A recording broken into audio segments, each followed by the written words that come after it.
ಕುಗ್ಬೇಡಿ. English ಪಡಬಡ ಮಾತಾಡ್ತಾನ, ಪರವಾಗಿಲ್ಲ, ಅವಂದು ಅದು ಲೈಫ್, ನಂದು ಇದು ಲೈಫ್. ಒಬ್ಬ ಬಹಳ ಸೈನ್ಸ್ ಅಂಡ್ ಟೆಕ್ನಾಲಜಿ ಸಿಕ್ಕಾಪಟ್ಟೆ ಜಾಣದನ, ಪರವಾಗಿಲ್ಲ, ಅವನ ನಾನ. You can't become somebody else. Let me learn. ನನ್ನಲ್ಲಿ ಈ ವೀಕ್ನೆಸ್ ಅದಾವ, ನಾನು ಅದರಿಂದ ಹೊರ ಬರ್ತೀನಿ. ಸೈನ್ಸ್ ಅಂಡ್ ಟೆಕ್ನಾಲಜಿ ನಾನು ಕಲಿಬೇಕಾಗಿದೆ, ನಾನು ಕಲಿತೀನಿ. ಸ್ಟಾಟಿಸ್ಟಿಕ್ಸ್ ನಾನು ಇಂಪ್ರೂವ್ ಆಗಬೇಕು, ನಾನು ಇಂಪ್ರೂವ್ ಆಗ್ತೀನಿ. ಕಮ್ಯುನಿಕೇಶನ್, ಕಾಂಪ್ರಹೆನ್ಷನ್, ಟ್ರಾನ್ಸ್ಲೇಷನ್ ನಾನು ಇಂಪ್ರೂವ್ ಆಗಬೇಕು, ನಾನು ಆಗ್ತೀನಿ. That doesn't mean that I am inferior to him. He is unique. ಅವ್ರ ಅಪ್ಪನ ಮಗ ಅವ ಆಗದೆ ಹೋಗಿದ್ರ ನನ್ನ ಹಂಗ ಇರ್ತಿದ್ದವ ಅಲ್ವೇ?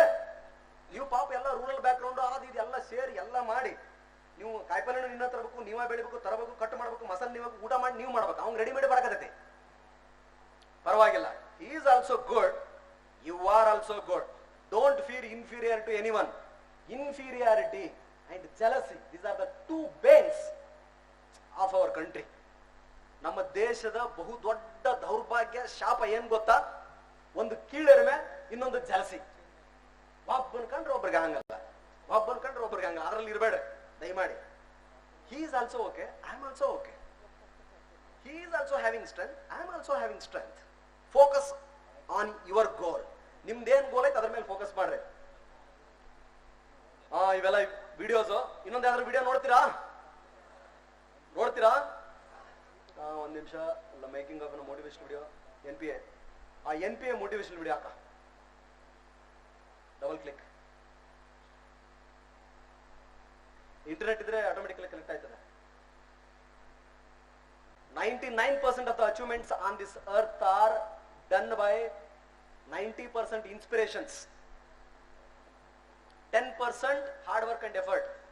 ನಮಗೆ ಮಾಡಬೇಕನ್ನ ಫಸ್ಟ್ ಜೀಲ್ ಇರ್ಬೇಕು, ಆ ಶಕ್ತಿ ಇರ್ಬೇಕು. ಜಗತ್ತಿಗೆಲ್ಲದಾಗಿರ್ಲಿ, ಪದವಿ ಪಡೆಯೋದಾಗಿರ್ಲಿ, ಅಧಿಕಾರಕ್ಕೆ ಏರೋದಾಗಿರ್ಲಿ, ಒಂದು ಸಾಧನೆಯನ್ನು ಮಾಡೋದಾಗಿರ್ಲಿ. Are you motivated? ರವಿಚಂದ್ರನ್ ಅವರು 1 ಗಂಟೆ ಮಾತ್ರ ನಿಮ್ಮನ್ನು ಮೋಟಿವೇಟ್ ಮಾಡಬಲ್ಲ. ಅದಾದ್ಮೇಲೆ ಇಲ್ಲಿ ಕೇಳಿ ಇಲ್ಲಿ ಬಿಟ್ಬಿಟ್ರೆ ಮುಗಿದೋಗುತ್ತೆ. ಅಥವಾ any whoever sitting on dais, we can't motivate you every day. You have to motivate yourself. And what should be the motivating factors? Your own reasons. ನಿಮ್ಮ ಕಾರಣಗಳು.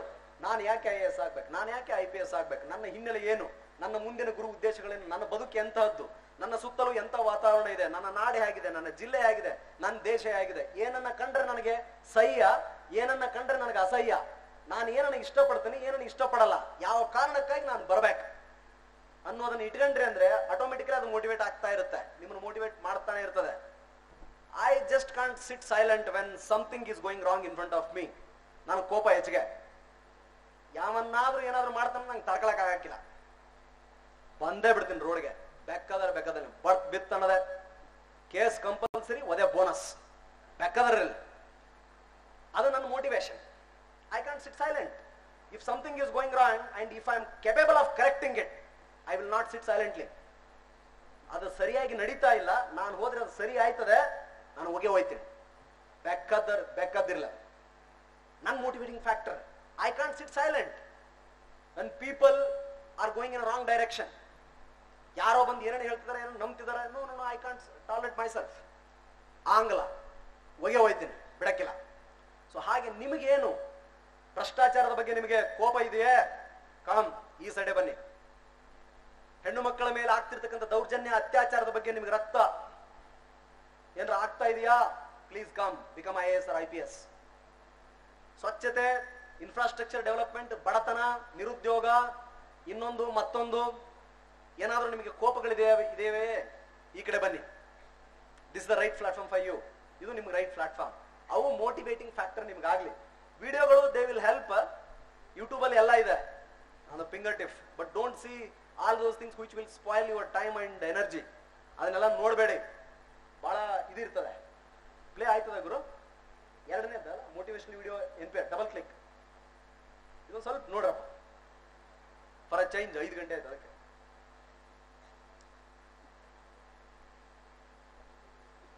IPS ನ್ಯಾಷನಲ್ ಪೊಲೀಸ್ ಅಕಾಡೆಮಿ ಬಗ್ಗೆ ಇದೆ. ಫಾರ್ ಕೋಚಿಂಗ್ ನೆಕ್ಸ್ಟ್ ತೊಳಪ್ಪ. Need for coaching 6 to 8 months, not more than that. If you are taking more than 8 months, still you have not learned ಅಂತ ಅರ್ಥ, ನೀವಿನ್ನೂ ಕಲ್ತಿಲ್ಲ ಅಂತಾನೆ ಅರ್ಥ. ಹಾಗಾಗ್ಲಿಕ್ಕೆ ಅವಕಾಶ ಕೊಡಬೇಡಿ. ಅವು ಸ್ಕೂಲ್ಸ್ ಅಲ್ಲ, ಹಾಗಾಗಿ ಯಾವ ಸಕ್ಸಸ್ ಕೂಡ ಇನ್ಸ್ಟಿಟ್ಯೂಟ್ ಡಿಪೆಂಡೆಂಟ್ ಆಗಿರಲ್ಲ, ಬೇಕಾದವ್ರು ನೋಡಿ. ಸೊ ಹಾಗಾಗಿ don't depend on coaching institution, but the best institution ಯಾವಿರುತ್ತೆ ಹೋಗಿ ನೋಡಿ ಕಲೆಕ್ಟ್ ಮಾಡ್ಕೊಂಡು ವಾಪಸ್ ಬಂದ್ಬಿಡಿ. UPSC ಅಂತಂದ್ರೆ ಕೇವಲ IAS IPS Indian foreign service ಅಷ್ಟೇ ಅಲ್ಲ, ಇಟ್ ಕಂಡಕ್ಟ್ಸ್ ಫಾರ್ 12 ಡಿಫರೆಂಟ್ ಸರ್ವಿಸ್ಗೆ ಎಕ್ಸಾಮಿನೇಷನ್ ಮಾಡ್ತದೆ. ಬರೀ IAS IPS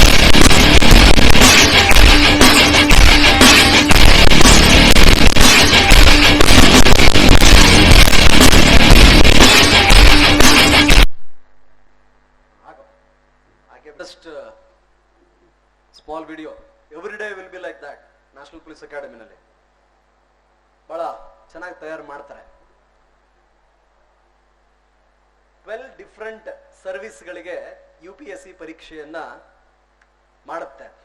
IAS IPS Indian foreign service ಅಲ್ಲದೆ ಇಂಡಿಯನ್ ಫಾರೆಸ್ಟ್ ಸರ್ವಿಸ್ ಆಗಿರ್ಬೋದು, ಆಮೇಲೆ engineering service, geologist examination, special class railway, national defence academy, combined defence service, combined medical service, Indian economic service, section officer, central police forces, BSF, ಆಮೇಲೆ CRPF, ITBP ಎಲ್ಲಕ್ಕೂ ಕೂಡ ಪರೀಕ್ಷೆಯನ್ನ conduct ಮಾಡುತ್ತೆ. Why I am telling you, if you are preparing for UPSC 1 or 2 attempts, if you feel that, ಆಮೇಲೆ ಈ ಪರೀಕ್ಷೆಗಳನ್ನು ಬರೀಲಿಕ್ಕೆ ನಿಮಗೆ ಎಲಿಜಿಬಿಲಿಟಿ ಇರ್ತದೆ.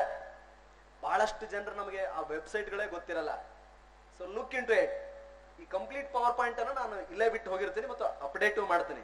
ಒಂದ್ಸಾರಿ ಈ ವೆಬ್ಸೈಟ್ಗಳನ್ನ ಚೆಕ್ ಮಾಡಿ, ಅದಕ್ಕೂ ಕೂಡ ಪರೀಕ್ಷೆಯನ್ನ ನೀವು ಬರೆಯಬಹುದು. ಬರೀ IAS IPS ಅಲ್ಲ. Next, these are the different services, important services UPSC ಅಲ್ಲಿ. Number of vacancy year wise ತೆಗೆದುಕೊಳ್ತಾರೆ.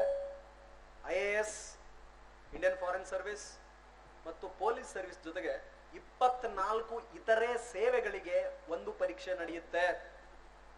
ಅದರಲ್ಲಿ ನಾಳೆ ನೀವು ಪರೀಕ್ಷೆ ಬರೀತೀರಾ, IAS IPS ಆದ್ಮೇಲೆ ಆಮೇಲೆ ಮುಗಿತು ಅಂತಲ್ಲ.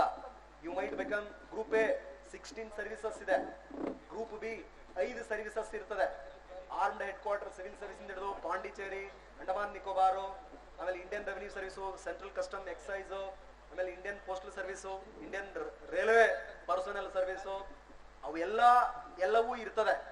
ಬರೀ IAS IPS ಅಲ್ಲ, based on your merit, vacancy, preference ಮತ್ತು ರಿಸರ್ವೇಶನ್ ಮೂಲಕ ಈ 24 ಸರ್ವಿಸ್ಗಳಿಗೆ UPSC ಮೂಲಕ ನಿಮ್ಮ ಅಲೋಕೇಶನ್ ಆಯ್ತದೆ, ಸರ್ವಿಸ್ ಅಲೋಕೇಶನ್ಸ್. ನೆಕ್ಸ್ಟ್, ಇದೆಲ್ಲ ನಿಮಗೆ ಗೊತ್ತಿರ್ಬೇಕಲ್ಲ, ಗೊತ್ತಿದೆಯಾ? Qualification, you should be nationality should be citizen of India, ಭಾರತೀಯನಾಗಿರ್ಬೇಕು.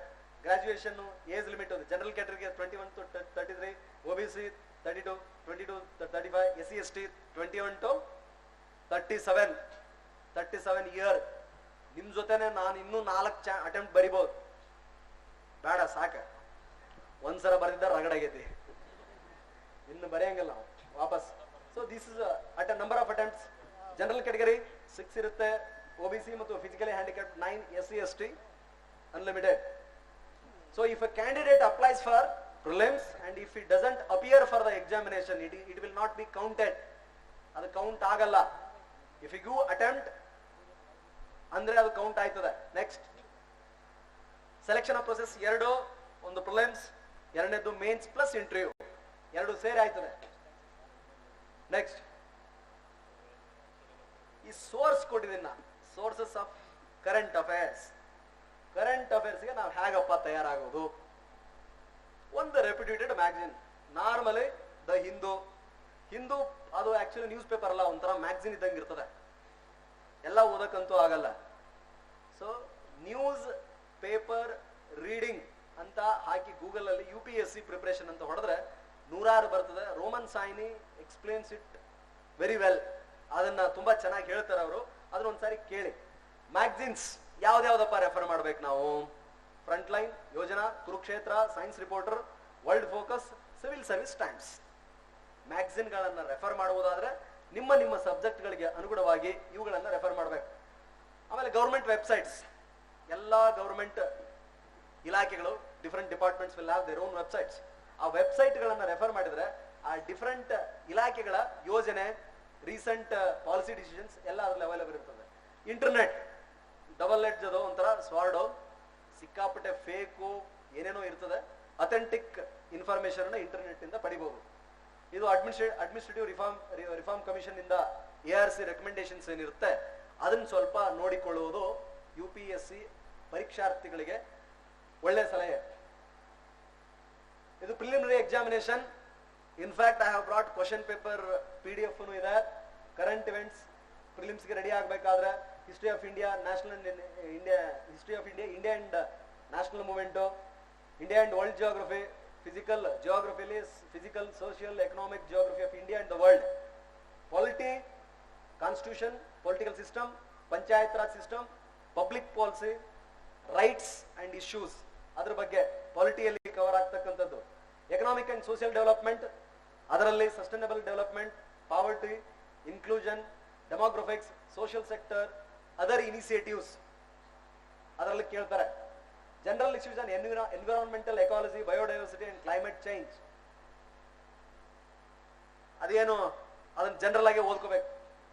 Next general science. Paper 2 CSAT, ಇದು ಕಾಂಪ್ರಹೆನ್ಷನ್ ಇರುತ್ತೆ. Basic numerology, data interpretation, logical reasoning, analytical ability, general mental ability, decision making, interpersonal skill. ಇದನ್ನ ನಾವು face ಮಾಡಿಲ್ಲ. I never read about it. I am not an competent authority to talk on it. ನನಗೆ ಅದ್ರ ಮಾತಾಡ್ಲಿಕ್ಕೆ background ಇಲ್ಲ, ಅದ್ರ ಬಗ್ಗೆ knowledge ಇಲ್ಲ.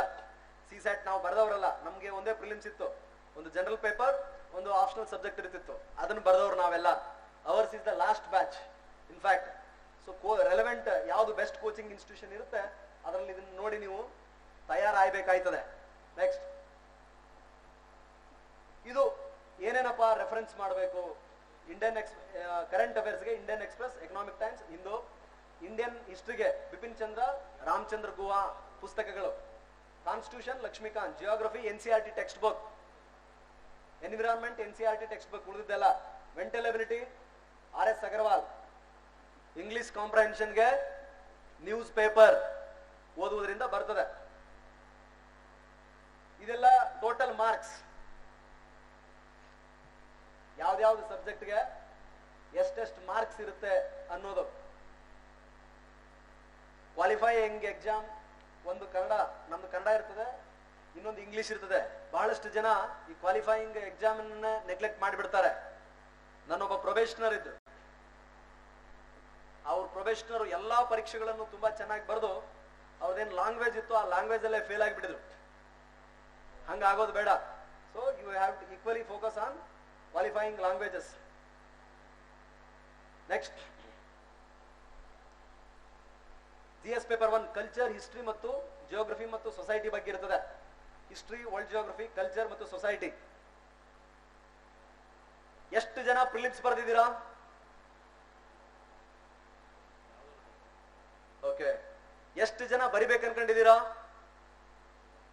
ಓಕೆ.